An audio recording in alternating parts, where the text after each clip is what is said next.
You ever been in the middle of a block party where the bass is thumping so hard it shakes the concrete under your feet and everybody's eyes are locked on one person about to do something crazy? That's exactly what the Super Bowl halftime show feels like, but times a million. Picture 70,000 fans jammed into SoFi Stadium in California, the lights cutting out, the roar hitting you like a freight train, and one artist stepping onto that massive stage knowing the entire planet is watching. February 14, 2027. That's the date circled in red on every calendar. And right now, the streets are already buzzing because the betting odds for who's going to headline that show just dropped. And Miley Cyrus is sitting right at the top like she already owns the crown. After what Bad Bunny pulled off earlier this year, nobody's sleeping on this anymore. Welcome to Pop Showroom, where we bring you the stories behind the headlines. If you're not subscribed yet, hit that button right now because this story goes deeper than anything you've seen in the mainstream media. Let me paint the picture for you real quick. Bad Bunny didn't just perform at the Super Bowl, he straight up took over the whole damn thing. The guy came out with that reggaeton fire, those Puerto Rican rhythms bouncing off the walls, and the crowd lost their minds so fast it felt like the stadium was gonna lift off. Dancers everywhere, lights flashing like lightning, and lyrics in Spanish that somehow had grandmas in the nosebleeds singing word for word even if they didn't speak a lick of it. It wasn't just music, it was culture exploding right there on national television. Numbers don't lie either. One of the most watched performances in recent history, pulling in viewers from every corner of the globe, turning living rooms into block parties from LA to Lagos. The NFL suits were grinning ear to ear because that show didn't just entertain, it printed money and proved the halftime slot could bridge worlds that usually don't mix. So when the dust settled and the confetti hit the turf, the betting sites wasted no time flipping the switch. Markets opened wide, odds started moving, and people started putting real cash on who could follow that kind of lightning in a bottle. Now here's where it gets spicy. Miley Cyrus is the clear favorite, and if you're wondering why, just think about her whole wild ride. This ain't some overnight pop princess we're talking about.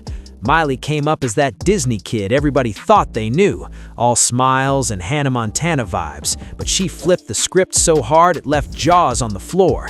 Wrecking Ball, that raw energy, the tongue-out attitude, the controversies that had church folks clutching pearls while the rest of us cheered her on for keeping it real. She didn't apologize for none of it. Instead, she doubled down, dropped bangers that mixed pop, rock, and that smoky country edge she grew up with in Tennessee. Fast forward to now, and she's dropping hits that still hit different. Songs that feel like late-night drives with the windows down, voice cracking just enough to remind you she's been through some real stuff. The girl knows how to own a stage, how to make a crowd feel like they're in on the secret.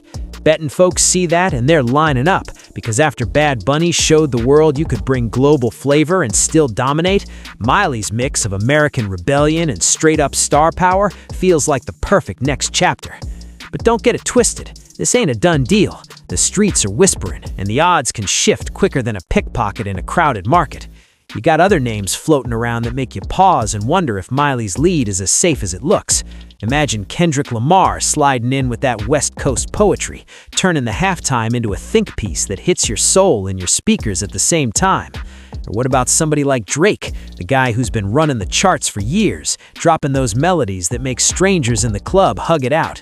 Even newer faces are getting buzz. Artists who blew up on TikTok and now got the kind of streaming numbers that make record labels nervous.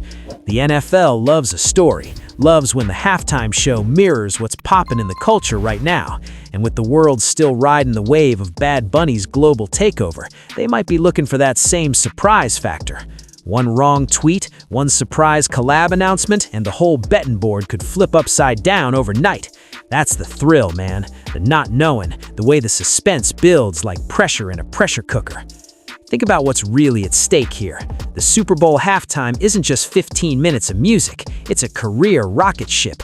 Nail it and your streams explode. Your tour tickets sell out in seconds. Your name gets etched into history books next to legends like Prince playing in the rain, or Michael Jackson moonwalking across the biggest stage on Earth. Mess it up, even a little, and the memes follow you forever. Remember the wardrobe mishaps and the instant replays that turned artists into punchlines? The pressure is insane, but that's what makes it addictive. SoFi Stadium on Valentine's Day 2027 is going to be lit in a way nobody's seen before.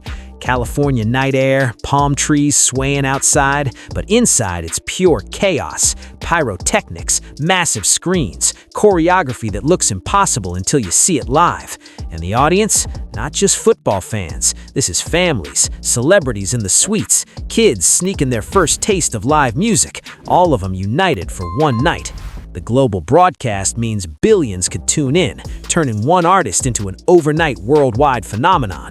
That's why the betting markets open so early this time around. People smell the opportunity, the way the right pick could turn a $20 wager into serious paper if the favorite pulls through, or an even bigger payout if an underdog shocks the world. Miley's edge comes more than just her catalog. She's got that unpredictable spark, the kind that keeps people guessing. One minute she's belting out a ballad that hits you in the chest, next she's jumping into a rock anthem with guitars screaming like they're mad at the world. After Bad Bunny proved you could mix languages and cultures and still make it universal, Miley's ability to blend her southern roots with straight-up pop rebellion feels like the next evolution. She's been touring hard lately, selling out arenas, connecting with fans who grew up with her and new ones discovering her for the first time. Industry insiders are saying her team is already cooking up ideas that could make the SoFi stage her personal playground. Maybe surprise guests, maybe a set that tells her whole story from Disney to now. But the real juice is the way she makes it feel personal. You watch her perform and it's like she's talking directly to you, like she knows what it's like to mess up in public and still come back swinging. That relatability is gold in a world where everything feels polished and fake half the time. Still, the game is far from over. Rumors are swirling about secret meetings, about artists who haven't even been named yet getting quiet calls from the NFL. You know how these things go. Somebody drops a hint on a podcast, a manager leaks just enough to get the internet going, and suddenly the odds move like a tide. Last year's Bad Bunny success changed the blueprint. It showed that the halftime show could celebrate music from outside the usual pop American machine and still break records. Now everybody wants in on that formula. Latin artists, hip-hop heavyweights, even K-pop acts are getting mentioned in the same breath because the world is smaller now and the audience craves something fresh. The betting markets are loving every second of it, watching the lines shift in real time as new info drops. One day, Miley's odds tighten up because of a new single blowing up. The next, they loosen up because some other name starts trending for all the right reasons. It's like watching a high-stakes poker game where the chips are careers and the pot is global fame. And let's be honest, the street-level excitement is what makes this whole thing feel alive. Regular folks who never bet on anything bigger than a friendly game are throwing a few bucks down just for the thrill. You got barbershop debates turning into full arguments about who deserves it more, group chats blowing up with predictions, memes flying left and right. It's bigger than football now. It's about culture, about who gets to represent this moment in time when music feels more connected than ever. The NFL knows it too. They've turned the halftime into this massive spectacle that pulls in sponsors, boosts tourism to the host city, and keeps the league relevant way past the final whistle. SoFi Stadium was built for moments like this. State-of-the-art sound, screens that make you feel like you're inside the performance, lights that can turn the whole place into a living light show. February 14th, 2027, under those California stars, it's gonna be something special, whether Miley holds the top spot or somebody sneaks up and steals it at the last second. The anticipation is already building like a slow burn. Every new song Miley drops, it's analyzed like it's a clue to her set list. Fans are speculating about possible openers, about whether she'll bring out old collaborators or keep it solo and raw. The drama is real, and that's what keeps people hooked. You remember how past shows left you talking for weeks afterward? This one's shaping up to be the same, maybe even bigger because of how early the odds got people invested. Bad Bunny set a new bar: global appeal, cultural pride, pure energy that crossed every line. Now the question is who steps up and either matches it or flips the script completely. Miley's got the tools, the story, the voice that can carry a stadium, but in this game, nothing's guaranteed until the lights hit and the first note drops. So, as we roll closer to that February night, the streets are alive with talk. People debating in parking lots, online forums turning into battlegrounds. Even the casual fans who only watch the Super Bowl for the commercials are suddenly glued to the betting apps. The drama, the possibility, the sheer size of it all. It pulls you in and won't let go. Miley might be the favorite today, but tomorrow could bring a twist nobody sees coming. That's the beauty of it, the raw, unpredictability that makes the Super Bowl halftime the biggest stage on earth. Whoever ends up owning that SoFi spotlight on Valentine's Day 2027 is going to walk away changed forever. And the rest of us will be right there watching, hearts pounding, wondering if we called it right or got completely surprised. The countdown's on, the odds are live, and the story's just getting started. One thing's for sure, when that stage lights up, the whole world's gonna feel it. I'd love to hear your thoughts on this situation, so please share your opinions in the comments.